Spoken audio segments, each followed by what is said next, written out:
Everyone, welcome back to Mama and Bachche channel. So I am here to tell us about transport of food and minerals in plants. So आज मैं आपको पूरा नहीं बताऊंगी, थोड़ा थोड़ा बताऊंगी कि कैसे क्या होता है. तो मैं रीड करके नहीं बता रही हूँ, आपको सीधा कंक्लूजन दे रही हूँ. वैसे ये जो बुक है ये क्लास 8th की है और ये एक इनोवेटिव बायोलॉजी से पब्लिश की गई है. सो इसमें चैप्टर्स भी मैं आपको दिखाई दे रही हूँ. यहाँ पे पहला chapter transport of food and minerals in plant, then reproduction in plants and animals है, इकोसिस्टम्स के बारे में है, ह्यूमन बॉडी से मैं आपको पूरा कैप्शन में दे दूँगी. देन अब हम आते हैं हमारे चैप्टर के बारे में.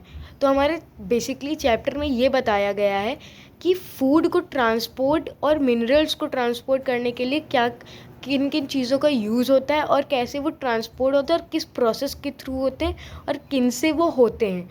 तो transportation of foods and minerals को जिन सिस्टम से होता है, जिस सिस्टम से ट्रांसपोर्टेशन सिस्टम होता है उसे हम वैस्कुलर सिस्टम कहते हैं. और वो दो टाइप्स के होते हैं, जाइलम और फ्लोएम. और जाइलम जो होता है वो वाटर को कंडक्ट करने का काम करता है और जो फ्लोएम होता है वो फूड को कंडक्ट करने का काम करता है. तो जाइलम के यहाँ पे 4 टाइप होते हैं, tracheids, vessel elements, xylem parenchyma and xylem fibres. और यहाँ पे साथ ही फ्लोएम के भी टाइप्स होते हैं, सीव tube, companion cells, phloem parenchyma and phloem fibres. ठीक है. और यहाँ पे मैंने रफ वर्क में भी लिखा है transport in the form of sucrose and store in the form of starch. देखिए, ट्रांसपोर्ट जब होता है वो सुक्रोज के फॉर्म में होता है और जो स्टोर होता है फूड, मैं फूड की यहाँ बात कर रही हूँ, जब स्टोर होता है फूड तो स्टार्च के फॉर्म में होता है. ये हमेशा याद रखिएगा. और यहाँ पे एक इंक्रीचमेंट था, as food is made within a leaf. जैसा कि आपको पता है कि जो फूड जो फूड बनता है वो लीव्स के द्वारा बनता है और उसमें वाटर भी डिज़ोल्व होता है. Dissolved food enters the phloem cell of the veins. Veins में जो फ्लोएम सेल्स होती हैं आपके प्लांट में, उसमें जो फूड होता है वो फ्लोएम सेल्स में एंटर करता है और food may be transported in any direction with in the plant.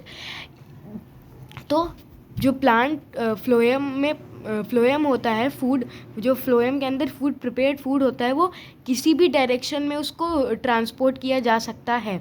The transport of food from one part of a plant to another is called translocation. Transport of food, जब हम food को transport करते हैं किसी एक part से किसी दूसरे पार्ट पे, तो उसे हम ट्रांसलोकेशन कहते हैं. इंक्रीचमेंट बहुत ज़रूरी है क्योंकि इसमें टॉपिक्स भी ज़रूरी हैं. देन ये जो चीज़ें हैं ये इंपॉर्टेंट है, इसको मैं आपको नेक्स्ट वीडियो में बताऊंगी.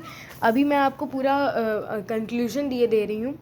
Then phloem is found in all parts of the plant. Phloem all parts of the plant में पाया जाता है और इसके भी 4 टाइप होते हैं, जैसा कि मैंने आपको बताया, sieve tube, companion cell, phloem parenchyma and phloem fibres. और ये फूड को कंडक्ट करने का काम करता है.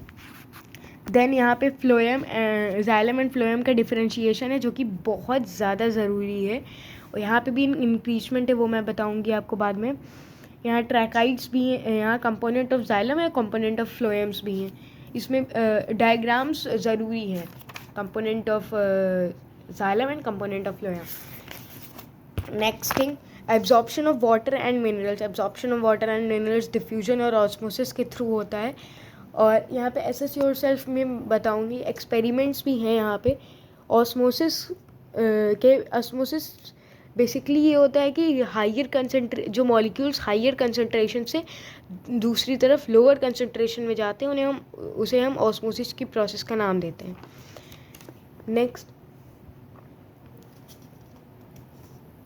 एब्जॉर्प्शन ऑस्मोसिस इन प्लांट्स है. Conduction of water and mineral, ascent of sap. Transpiration है. ट्रांसपिरेशन तो आपने पढ़ा होगा. बेसिकली ट्रांसपिरेशन होता है loss of water in the form of water vapour is called transpiration. मतलब लॉस ऑफ वाटर मतलब वाटर का उड़ जाना है, वाटर का लॉस होना in the form of water vapour के फॉर्म में वाटर का लॉस होना, उसे हम ट्रांसपिरेशन कहते हैं इन लीव्स. एंड आपको पता है कि फोटोसिंथेसिस के द्वारा ही फूड प्रिपेयर होता है लीव्स में, और उसके लिए हमें क्लोरोफिल और सनलाइट एंड वाटर की ज़रूरत होती है with carbon dioxide. So yeah, this is for today, and